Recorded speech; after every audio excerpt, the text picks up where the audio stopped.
Hi, everyone. Thank you so much for joining us for this conversation about talking with children about difficult things in the news. My name is Emma Swift Lee. I'm the director of the Fred Rogers Institute at St. Vincent College in Latrobe, Pennsylvania. Kenzee, why don't you introduce yourself also? Yeah, hello, I'm Kenzee. I am the program associate of the Fred Rogers Institute. We're really glad to get to share this resource with you today. This resource is actually something the Fred Rogers Institute initially created and released in 2021.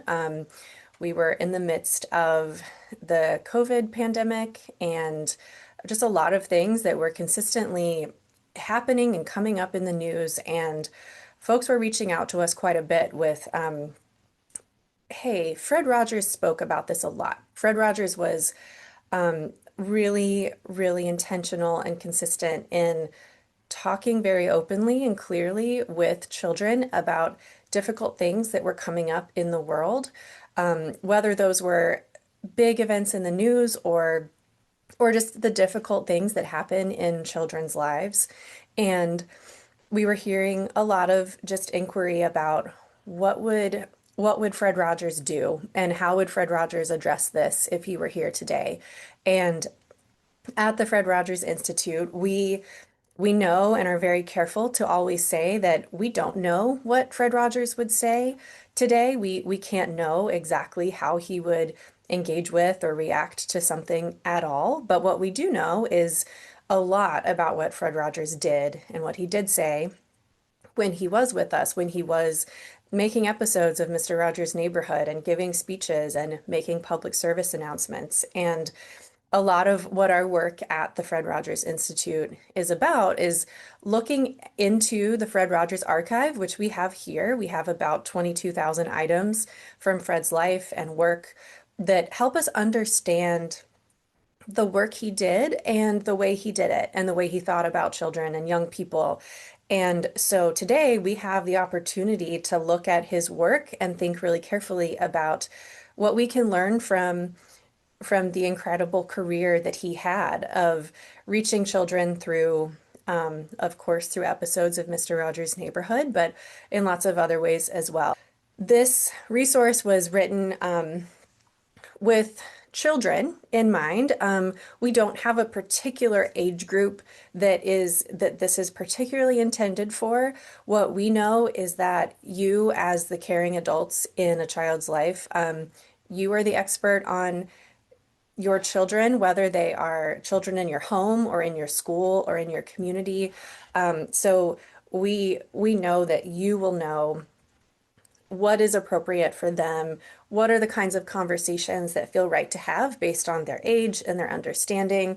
So we hope this resource is a support to you. It is not intended to be directive and say, if a child is 8 years old versus 15 years old, this is exactly how you have these conversations.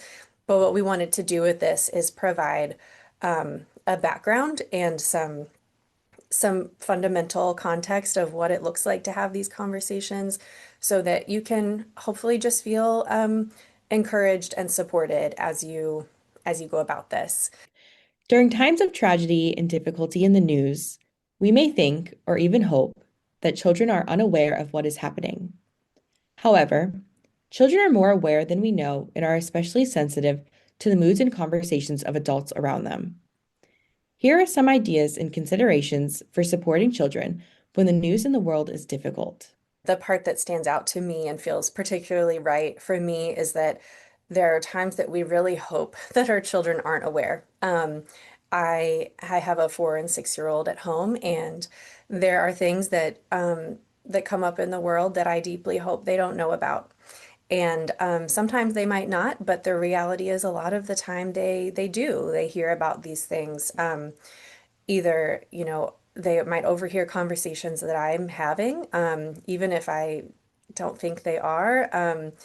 And certainly I have pretty limited control over what they might hear when they're in school or with friends. So that's the only piece that I just wanted to call out that I think a lot of us who care for children have hope of kind of a protection And that's something we'll talk about more too.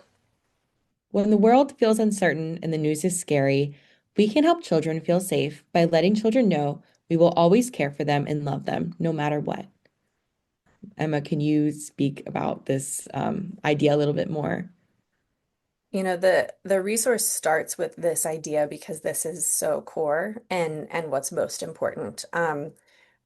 When things are uncertain and scary, whether it's news that's happening outside of our homes and schools or events that are happening really close to us, um, we can help children feel safe by letting them know that we are the adults who are there and will care for them and help them.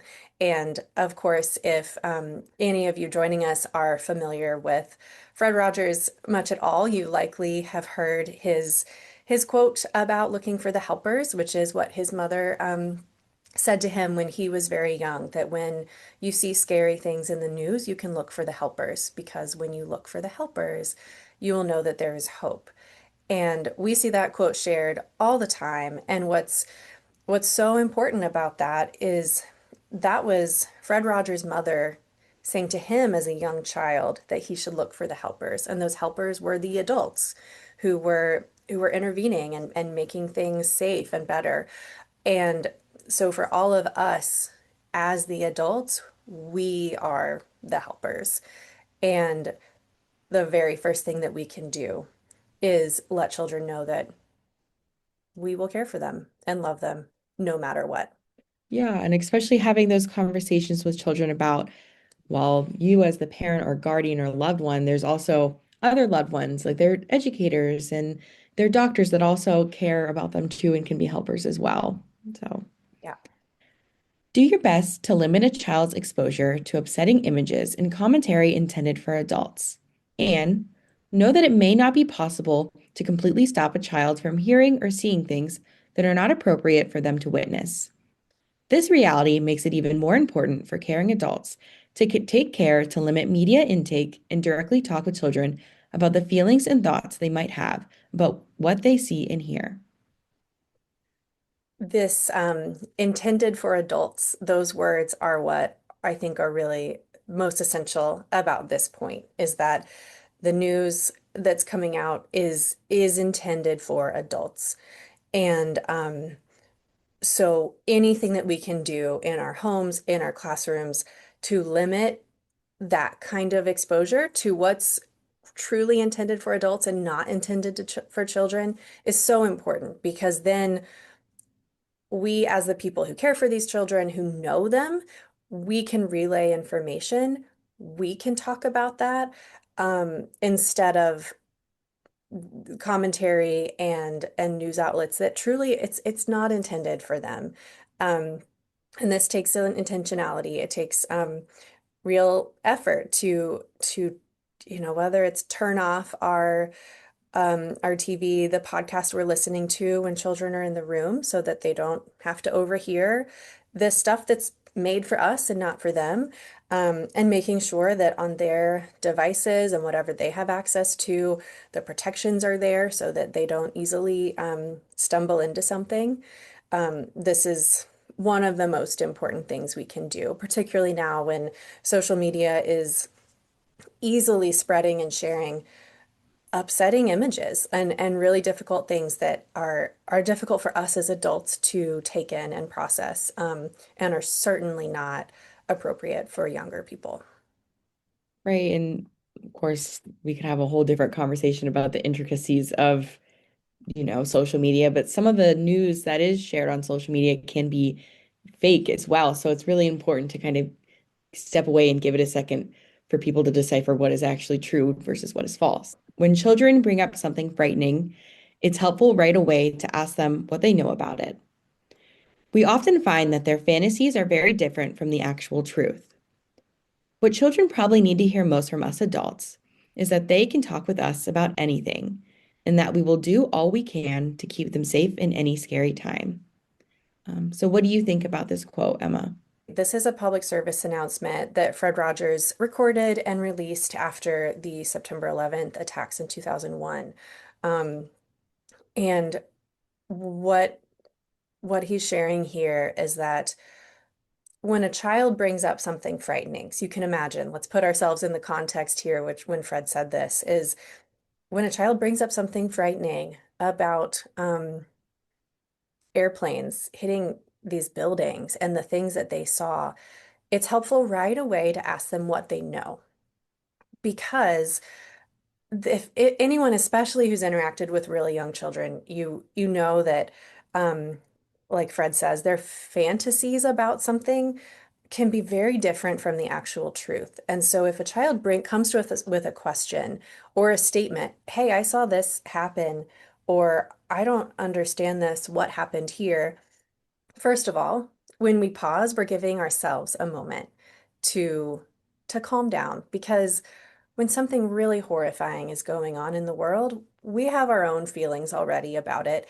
And then when a child we really cares about is coming to us and saying they also might feel scared or might feel uncertain, that's activating for us for sure. And so when we can pause and say, "Can you tell me what you know about it?" Or, "Yeah, I heard about that too. What have you heard?" Um, we can find out what what is their fantasy, what is their current understanding, so that we can meet them where they are. And again, that openness, that question alone that we ask of them, like Fred says, lets that child know that they can talk with us about anything.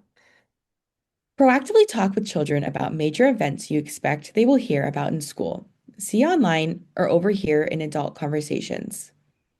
Given how quickly news is shared, you may not be the first person to let a young person know about major news.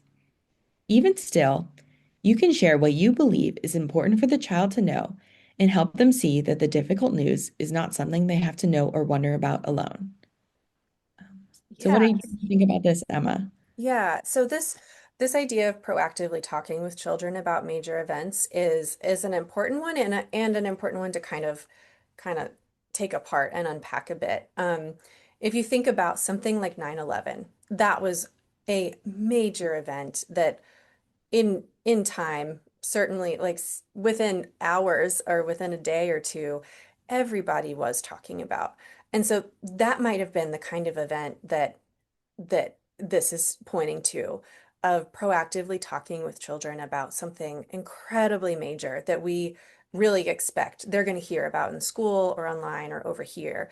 You can imagine a child is hearing about things in school, it's being talked about, and if when they come home, the adults in their home like don't even bring it up, that might be confusing. And so it's important for the caring and close adults in a child's life to decide what what feels important for your family, your classroom, your setting, and then you as the adult going to that child proactively and saying, I don't know if you've heard about this, but there's something that's been happening. And I just wanted to let you know that we can talk about it. And maybe that's when you choose to share just a couple of the high points about what's going on, or you pause and ask them first, have you heard about this? And what that does, that kind of proactively going to a child maybe before they've come to you, or potentially before they've even heard about it, it lets them know that when this does come to the forefront for them or when they have questions, they don't have to wonder about it alone. Right. And as Emma just indicated, every child is different. There are some that may be ready to have that conversation right now, while as others aren't. And it's still super important to give them that, you know, avenue if they feel comfortable, talking about it. So let children know you are always open to their questions. Before you answer a question, it can help to ask the child, "What do you think?" or "What have you heard?" Sometimes, children may understand more than we realize, may have heard incorrect information, or may even have a much simpler question than we assume. If you know more about what the child is wondering, it can help you give a simple and honest answer. Hmm. One of the best pieces of of information that I know I've read in like current research on child development is that we so often bring our adult understanding to a conversation with a child. And one of the best things we can do is pause, like we've discussed already, and find out where that child is first. Um, I can imagine if one of my daughters came to me with a question about something big, something scary, my adult brain is going to go to all of the places and think about all of the things that I might want to share or that I'm imagining that they know. But when we start with, I'm so glad you asked me that question. What do you think? Or what have you heard about that? Again, that gives us a pause, to be calm. And really importantly, it lets us know where are they?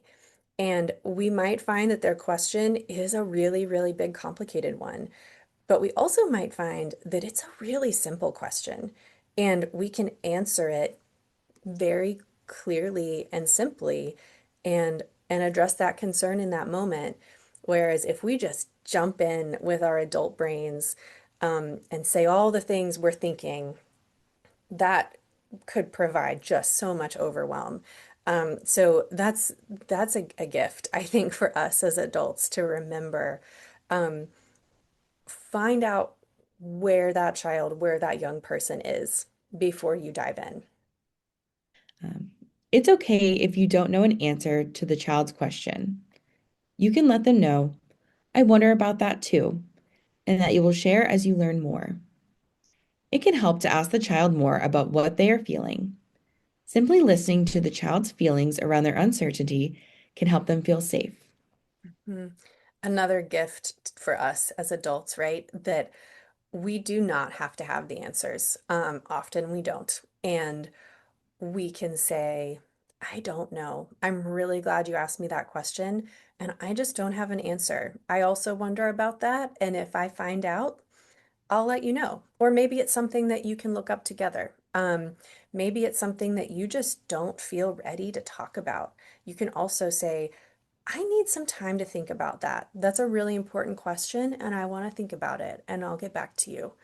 Um, and in those moments where we don't have an answer or we're not ready to go into that, um, we can talk about the feelings that are behind that question because that's so often what's really key and really important. Um, I'm wondering about that too. I don't really know, but I'm curious what you feel about it. That can, again, open that door, let them know that their questions and wonderings are safe. Mhm. Right, that really does strengthen their trust in you. Mhm, mhm. Let children know that their feelings are always safe with you, whether they are feeling worried, angry, sad, or anything at all. As Fred Rogers reminds us, anything that's human is mentionable, and anything that's mentionable can be manageable. Would you like to elaborate at all, Emma? There really not a whole lot more to say, right? Fred Rogers did such a wonderful job at showing us this, that the human things in life can be mentionable. And when we can talk about them, that's what makes them more manageable. It doesn't fix them. It doesn't necessarily fix or take it away, but we can manage it. Mhm. Difficult news takes a toll on all of us. To care for the children in our lives, it is important to care for ourselves. Set boundaries around your own news intake. Take moments to rest and find a support network for yourself. So, as a parent, Emma, do you have any advice on this in particular? It's just really, really important. This was intentionally included in this resource about talking with children about difficult news, is that um, we have to take care of ourselves too. At the Fred Rogers Institute, in fact, all of our work focuses on the caring adults in a child's life, because we know that if we want to care for young people, we can't skip over the adults in their lives. So whatever it looks like, it's just so core to remember that that this this stuff takes a real toll on us. That's real, it matters, and whatever we need to do to give ourselves some grounding and some peace will go so far in enabling us to be there for children. Even when you are overwhelmed, unsure of what to say, or are struggling, your presence and openness to a child's thoughts and questions are what let them know they are not alone. As Fred Rogers reminds us, when the gusty winds blow and shake our lives, if we know that people care about us, we may bend with the wind, but we won't break. And this is just acknowledging that we are often overwhelmed, unsure, or struggling. But that doesn't mean we can't do something really wonderful for the children in our lives by simply being there and letting them know that we care. Um, I appreciate this idea that when the gusty winds blow and shake our lives, we might bend with the wind. There's no expectation that adults and children will be unaffected and unimpacted by the difficult news that's swirling around us. But it's when we know we're not alone, when we know we're cared for. And like we've been talking about, we do that by just saying, I'm so glad you're talking to me about this. Um, I'm so glad you asked me that question. Let's talk about it together. I want to hear more about what you're feeling. Those are the ways that we let children know we care, and that we might feel really bendy when things are really hard, but we won't break. So, before I share this next quote, I do want to provide a little bit of context about it. So, Fred created a special recording specifically in response to the 1968 assassination of RFK Sr.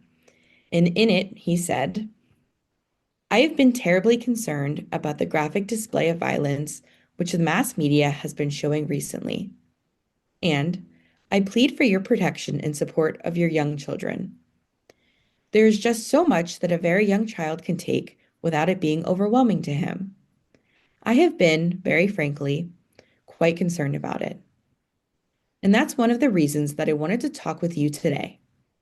The best thing in the world is for your children to be included in your family's ways of coping with the problems that present themselves anytime, but particularly now, in this very difficult time in our nation. So, Emma, this is a very powerful quote. What do you think about it? Yeah, like you said, this was a special recorded episode of Mr. Rogers' Neighborhood after the assassination of Bobby Kennedy. And in that episode, one thing that's really important to note is it was intended for children and their parents to view it together. It was clear that that was the case, and there was a piece of the episode that happens in the neighborhood of make-believe, and then we go back to Mr. Rogers' home, and he speaks directly to parents, and this is one of the things he says. Um, and first, this idea of the graphic display of violence, which was being shown on televisions, he was saying he's really concerned about it, and please, please do what you can to limit the exposure that children have to those sorts of images, and that the best thing in the world is for your children to be included in your family's way of coping. So he speaks specifically in this case to maybe it's appropriate for your family to view the televised funeral mass. And maybe that's not appropriate for your family. Maybe for your family, you might go for a walk. But what he's saying here is don't exclude your children from whatever it is that you're doing to cope. Um, Whatever works for your family, let your children be part of it. This happened in 1968, which was as he says, a very difficult time in our nation. And there are a lot of things happening today in 2025 that are really, really difficult times in our nation, in our world. And this is a particular moment Fred was speaking in. But we know there are difficult things happening now. the same ideas still apply. Thank you so much for speaking today, Emma. And at the Fred Rogers Institute, I just like to share our mission. We at the Institute are advancing the legacy of Fred Rogers by investing in the strengths of families and caring adults to support the healthy development of children. To learn more about the Fred Rogers Institute, please visit our website, www.fredrogersinstitute.org. Thank you all so much for your time. Our website has this resource in both English and Spanish, and some other resources that are more specific about talking with children about particular topics like divorce and separation or the death of a loved one. So if any of those would be helpful to you, please visit our website. And again, thank you for the care that you are giving to children, and please remember to care for yourself. And thank you for being with us.